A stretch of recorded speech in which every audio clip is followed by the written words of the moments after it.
Hello everyone, আমি কঙ্কনা। বিদেশি বঙ্গতানয়ের আরেকটি নতুন ব্লগে আপনাদের সবাইকে স্বাগত জানাই। আজকে আমাদের মাল্টায় তৃতীয় দিন, আর সারাদিনটা আমাদের আজকে কাটবে সমুদ্রের মাঝে। কারণ আজ আমরা বোটে করে যাচ্ছি সমুদ্রের মাঝখানে কিছু ছোট ছোট আইল্যান্ড আর কিছু কেভস দেখতে। এখন সকাল 9টা মতো বাজে, আর আমরা অলরেডি উঠে পড়েছি বোটে। আর আমাদের পিক আপ ছিল স্লিমা থেকেই, একদম হোটেলের কাছে, যেটা আমার আগের ভিডিওতে দেখেছি, যেখান থেকে আমরা রোজ ফেরি ধরেছি ওয়ালেটার জন্যে। ঠিক সেখান থেকেই এই বোটটাও ছাড়বে। আমাদের এই বোট ট্রিপটা চলবে সকাল 9:30 থেকে সন্ধে 7:30 পর্যন্ত। ওরা আবার ঠিক এখানেই ড্রপ করে যাবে সন্ধেবেলা। আরেকটা ভালো জিনিস হলো, আমাদের বোটেই ছিল সমস্ত খাবার দাবার আর ড্রিঙ্কসের ব্যবস্থা। তবে হ্যাঁ, সেগুলোর পেমেন্ট আলাদা করে করতে হবে, আর প্রাইসও খুব রিজনেবল ছিল। দেখতে দেখতে ছোটোখাটো অনেক সব আইল্যান্ড পেরিয়ে আমরা প্রায় মাঝ সমুদ্রে এসে পৌঁছেছি। আর এখানে জল ছাড়া চারিদিকে আর কিচ্ছু দেখা যাচ্ছে না। যখন আমাদের বোটটা ছেড়েছিল তখন এই হাওয়াটা বেশ প্লেজেন্ট মনে হচ্ছিল, কিন্তু আস্তে আস্তে যত আমরা মাঝ সমুদ্রের দিকে এগোচ্ছিলাম ক্রমশই ঠান্ডা আর হাওয়া বাড়ছিল। তাই আমরা ফাইনালি ওপরে খোলা জায়গায় না বসতে পেরে নিচে কেবিনে চলে যেতে হলো। নিচে কেবিনে এসে আমাদের একটু গরমাগরম কফি খেয়ে একটু মনে হলো স্বস্তি, নইলে কান মাথা ঠান্ডায় খুব ব্যথা করছিল। যেতে যেতে আমরা দেখতে পেলাম এবার বিশাল বিশাল এই পাথরের স্ট্রাকচারগুলো, যার মধ্যে রয়েছে ছোট বড় অসংখ্য সব গুহা। আর এগুলোর ভেতরে যেতে হলে একটা স্পিড বোট করে যেতে হবে, কারণ এত বড় বোট ওই পাথরের কাছাকাছি বা গুহার কাছাকাছি যেতে পারবে না। তাই যারা ভেতরে যেতে চায় গুহার, তাদেরকে একটা স্পিড বোট করে নিয়ে যাবে ওরা, তবে তার জন্য আলাদা করে পেমেন্ট করতে হবে। স্পিড বোট করে সমুদ্রের মাঝ দিয়ে গুহায় ঢোকার অভিজ্ঞতা আমাদের আগে ছিল না, তাই এই এক্সট্রা টিকিটটা আমরাও কাটলাম। আমরা যাচ্ছি প্রথমে গোজো আইল্যান্ড। আমাদের বোটটা স্লিমা থেকে প্রথমে কামিনো আইল্যান্ডস গেছিল, আর তারপরে আমাদের সেকেন্ড স্টপ গোজো ছিল, যেটা আমাদের পৌঁছতে প্রায় ঘন্টা 3 লেগে গেল। আর দেখুন, গোজোর সামনে আসতে না আসতেই সমুদ্র একদম মাতাল মনে হচ্ছে, আর আমাদের বোট এমন দুলছিল ক্যামেরা আমি সোজা রাখতে পারছিলাম না। এই আমরা চলে এসেছি গোজো আইল্যান্ড। এবার এখান থেকে আমাদের একটা বাস করে নিয়ে যাবে নেক্সট স্টপ ভিক্টোরিয়া, যেটা হলো গোজো আইল্যান্ডের ক্যাপিটাল সিটি। বোট থেকে নেমেই আমরা এরকম একটা বাসে উঠে পড়লাম, আর এবার যাচ্ছি আমরা ভিক্টোরিয়ার দিকে। ভিক্টোরিয়া যাওয়ার পথে আমাদেরকে একটা ভিউ পয়েন্টে দাঁড় করিয়েছিল, আর যেখান থেকে দেখা যাচ্ছিল ঠিক এরকম একটা স্পেকটাকুলার ভিউ। কি অপূর্ব দৃশ্য, তাই না?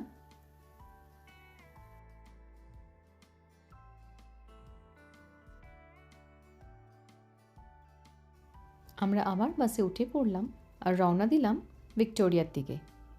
এখানেও বাড়িঘরগুলো কিন্তু বালু পাথরের তৈরি, আর দেখে মনে হচ্ছে কোনো আমরা মিডল ইস্টার্ন কান্ট্রিতে চলে এসেছি। আমরা ভিক্টোরিয়াতে পৌঁছে গেছি, আর আমাদের আসতে প্রায় ওই 20 থেকে 25 মিনিট মতো লাগলো। আর আমাদের বলা হয়েছে যে আমাদের হাতে 1.5 ঘন্টা আছে, 1.5 ঘন্টার মধ্যে এই সিটিটা আমাদের ঘুরে নিতে হবে, আর ঠিক এই জায়গায় ফিরে আসতে হবে।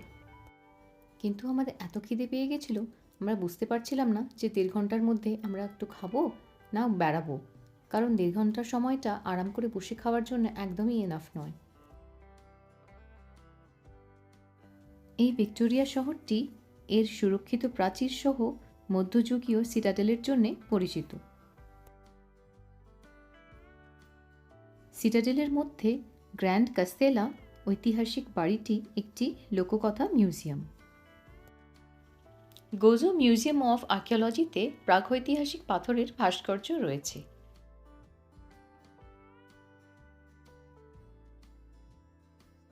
গোজো ক্যাথিড্রালটি ব্যারোক যুগে, আর এই ক্যাথিড্রালের ছাদটি নাকি অপূর্ব সুন্দরভাবে আঁকা। আর 1600 শতকের পুরাতন কারাগারগুলোর দেওয়ালগুলো প্রাক্তন বন্দীদের দ্বারা খোদাই করা হয়েছিল।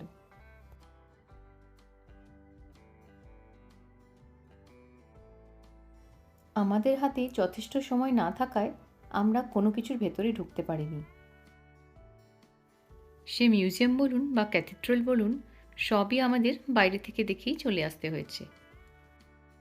আমার মনে হয় কেউ যদি প্যাকেজ ট্যুরে না এসে শুধু যদি নিজেরা গোজোতে আসেন, কারণ নানান রকমের ফেরি রয়েছে বিভিন্ন জায়গা থেকে যেটা গোজোতে আসে, আবার গোজো থেকে সেখানে যায়, সব কানেকশন রয়েছে।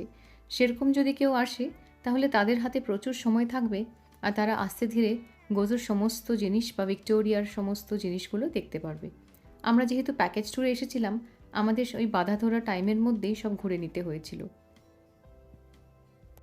স্পিড বোটে ওঠার আগে আমরা খুব বেশি খাওয়া দাওয়া করবো না তাই ভেবেছিলাম, কারণ বোটে সমুদ্রের ওপর দিয়ে এভাবে যখন যাব খুব বেশি খেলে শরীর খারাপ করতে পারে।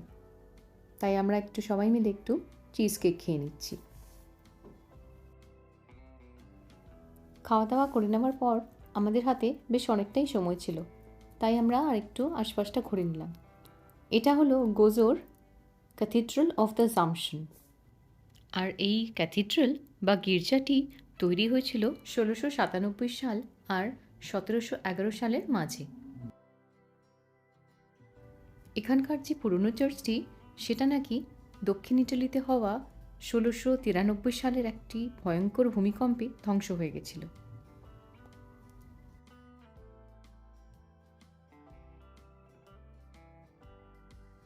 এবার আমরা যাচ্ছি ভিক্টোরিয়ার সিটাডেলের দিকে। আর এটি হলো একটি ইউনেস্কো হেরিটেজ সাইট।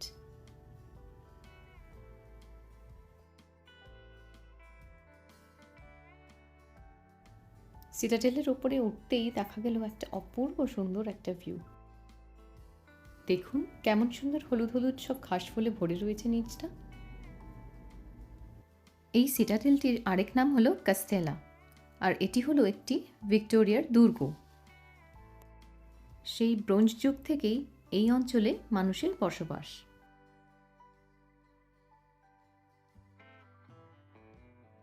মধ্যযুগে এই জায়গাটি একটি দুর্গে রূপান্তরিত হয়,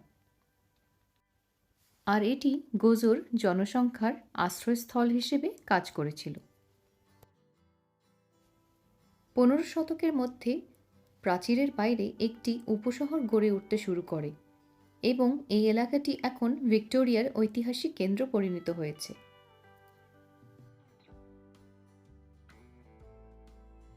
আমাদের এবার বাসে ওঠার সময় হয়ে গেছে, তাই আমরা বাস স্ট্যান্ডের দিকে হাঁটা লাগালাম। বাস স্ট্যান্ড পৌঁছতে আমাদের ওই প্রায় মিনিট 15 মতো লেগে যাবে। আমাদের বাস ছেড়ে দিয়েছে আর এবার আমরা লাকিলি বাসের দোতলায় সিট পেয়েছি। আর চারিদিকে সুন্দর দৃশ্য দেখতে দেখতে আর হাওয়া খেতে খেতে চলেছি আমরা যেখানে আমাদের বোট এসে ড্রপ করেছিল, ঠিক সেই পয়েন্টে। আমাদের জন্য সেখানে ওয়েট করবে আমাদের স্পিড বোট, যেগুলো করে আমরা গুহায় গুহায় ঘুরব। একটা নতুন এক্সপিরিয়েন্স হবে এটা ভেবে যেমন এক্সাইটিং লাগছে, মনে মনে কিন্তু আমার বেশ ভয়ও লাগছিল। সমুদ্রতে অত ঢেউতে স্পিড বোট আমি আগে কখনো চড়িনি। এই আমরা স্পিড বোটে উঠে পড়েছি, আর এই বোট করেই আমাদের নিয়ে যাবে কেভসের ভেতরে। আমরা যখন এই স্পিড বোটটার টিকিট কাটছিলাম তখন আমাদেরকে প্রায় 5 পাতা মতো সাইন করতে হয়েছিল, যার মধ্যে লেখা ছিল কেউ যদি প্রেগনেন্ট হয় বা কারো কোমরে বা অন্য কোথাও যদি ইনজিউরি থাকে বা হার্টের প্রবলেম থাকে, সে এই বোট ট্রিপটা করতে পারবে না। তো যাই হোক, আমাদের বোট ছেড়ে দিয়েছে আর আমি এখন এই ক্লিপটা রেখেছি আপনার দেখানোর জন্য যে ঢেউয়ে কী অবস্থা দেখুন। আমি ক্যামেরা সোজা রাখতে পারছি না, আমাদের বোট লাফিয়ে লাফিয়ে পড়ছে, একদিকে বেঁকে যাচ্ছে। আমার মনে হচ্ছিল যে আমি ছিটকে বেরিয়ে যাব।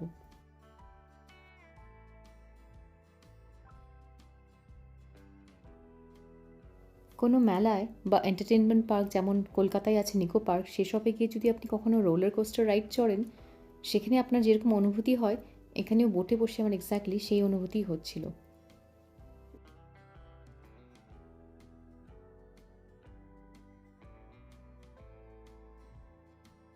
বোট ছাড়ার পরে বুঝতে পারছিলাম যে কেন আমাদেরকে ওগুলো সাইন করিয়েছিল।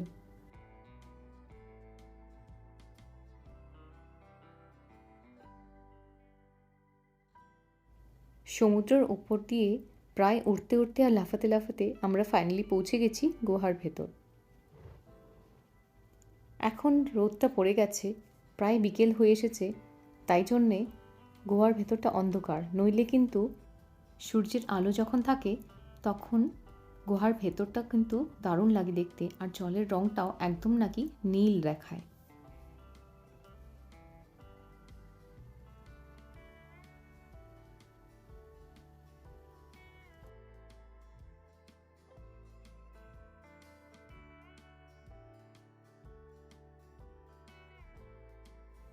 তবে দেখুন, এদিকটা কিন্তু এখনও সেরকম নীল দেখাচ্ছে, যেহেতু এদিকটাতে একটু আলো এখনও রয়েছে।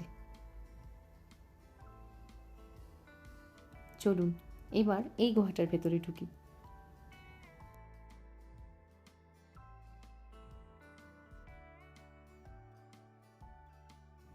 আর জলটা দেখুন কিরকম কাচের মতো পরিষ্কার, একদম সমুদ্রের তলা অবধি দেখা যাচ্ছে।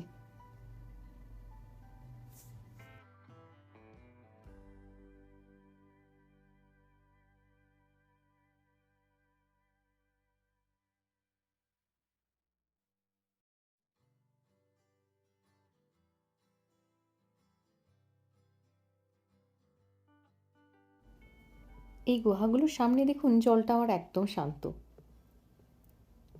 তাই শান্তভাবে বোটও চলছে, লাফালাফি করছে না।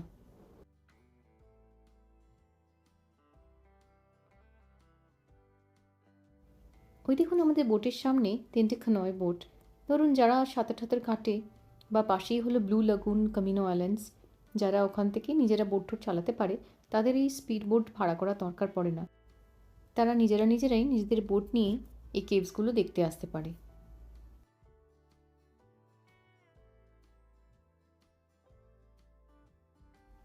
আর এই গুহাটা দেখুন একদম ঘুটঘুটে অন্ধকার, বাইরের আলো এর মধ্যে প্রায় ঢুকছেই না। আর এটা হলো সবচেয়ে বড় কেভ।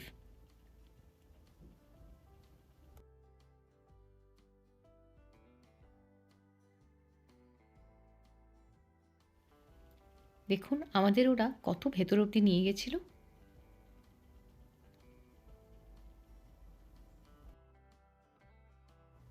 বোটটা যখন সমুদ্রের ওপর দিয়ে লাফাচ্ছিল, তখন আমার মনে হচ্ছিল যে কী জানি ভুল করলাম নাকি এই ট্যুরটা বুক করে, কি হবে কেমন হবে, ছিটকে না সমুদ্রে পড়ে যাই।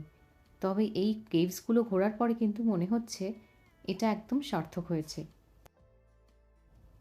আর স্পিড বোটে ওঠার আগে কেউ চাইলে লাইফ জ্যাকেটও পরে নিতে পারে। আমরা যদিও পরিনি, তবে ওদের কাছে কিন্তু লাইফ জ্যাকেটের অপশন ছিল। আপনারা কেউ যদি কখনো মাল্টা বেড়াতে আসেন, এই কেভস ভিজিটটা কিন্তু নিশ্চয়ই করবেন। এটা কিন্তু একটা লাইফ টাইম এক্সপিরিয়েন্স হলো আমাদের। ইনিশিয়ালি একটু ভয় লাগলেও বেশ থ্রিলিং, আর বেশ মনে থাকবে সারা জীবন।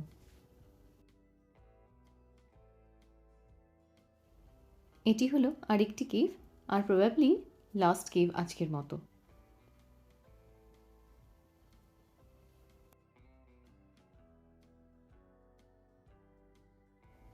এখন তবে কেভস ঘোরা শেষ, এবার আমরা চলেছি ব্লু লাগুনের দিকে।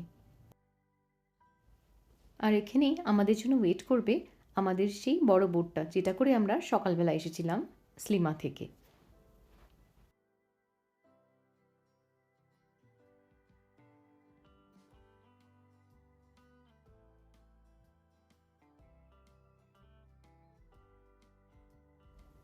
ফাইনালি আমরা সমুদ্রের মধ্যে উড়ে লাফিয়ে ঝাঁপিয়ে ব্লু লাগুনে এসে পৌঁছেছি।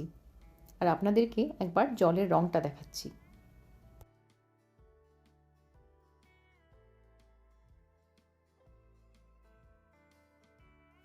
ক্যামেরায় জলের রঙটা যেমন লাগছে, আসলে কিন্তু রঙটা আরও অনেক বেশি সুন্দর ছিল।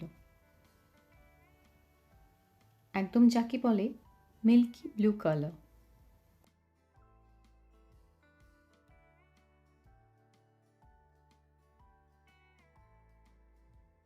ব্লু লাগুনের জল ব্লু হওয়ার কারণ হলো এতে রয়েছে অনেক মাত্রায় সিলিকা আর অন্য সব মিনারেল। ব্লু লাগুন নামটা কিন্তু একদম সার্থক। আমি এই জলের রং থেকে চোখই সরাতে পারছি না।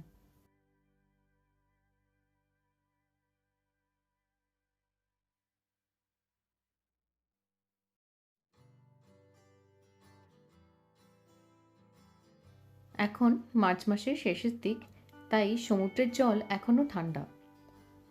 মাত্র দেখুন কয়েকজন স্নান করছে। গরমকালে কিন্তু এখানে নাকি একদম অন্যরকম দৃশ্য।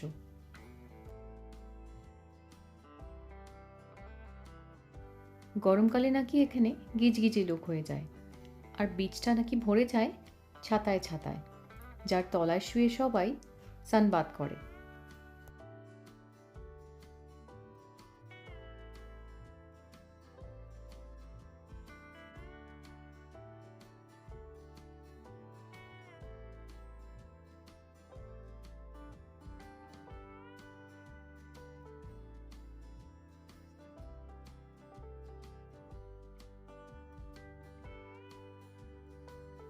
চারিদিক একদম ছবির মতন সুন্দর লাগছিল।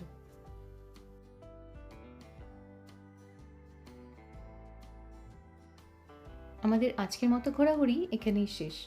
আর এখন যাচ্ছি আমরা বোটে উঠতে। আমাদের টাইম হয়ে গেছে, আর কিছুক্ষণের মধ্যেই বোটটা ছেড়ে দেবে।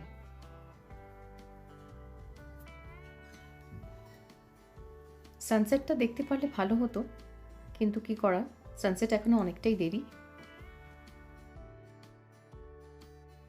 আবার সব বিশাল বিশাল রক স্ট্রাকচার দেখতে দেখতে আমরা এগিয়ে চলেছি আমাদের গন্তব্যের দিকে। সারাদিনে অনেক এক্সপিরিয়েন্স হলো, অনেক কিছু দেখলাম। এবার মনে হচ্ছে কতক্ষণে হোটেলে গিয়ে একটু ফ্রেশ হতে পারবো।